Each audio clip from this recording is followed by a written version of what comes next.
کراچی کے انڈس ہسپتال میں خطرناک جنیاتی بیماری سسٹک فائبروسس سے متعلق خصوصی آگاہی سیشن کا انعقاد کیا گیا۔ ماہرین نے انکشاف کیا ہے کہ پاکستان میں سینکڑوں افراد اس مرض کا شکار ہونے کے باوجود تشخیص سے محروم ہیں۔ محدود طبی سہولیات کے باعث بر وقت علاج ایک بڑا چیلنج بنتا جا رہا ہے۔ مریم حسن کی رپورٹ۔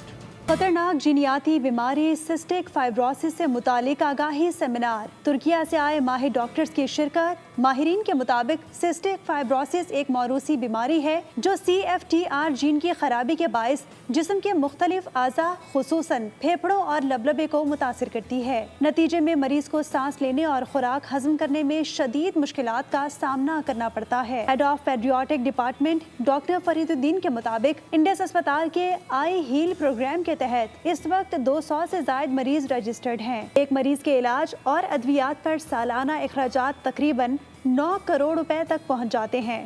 ہمارے پاس اس وقت ابھی 90 بچے ہیں جن کو ہم یہ ٹریٹمنٹ دے رہے ہیں۔ جو اس کی کاسٹ آتی ہے، میں نے آپ کو پہلے ہی بتایا تھا کہ اس کا ایک سال کا $3,26,000 ایک سال کا ٹریٹمنٹ ہے، جو کہ تقریباً 9 کروڑ روپے کا ٹریٹمنٹ بنتا ہے، اور یہ مہینے کا تقریباً 84 لاکھ روپے کا ہے۔ اور یہ الحمدللہ یہ تمام دوائیں جو اس وقت مل رہی ہیں وہ فری آف کاسٹ مل رہی ہیں۔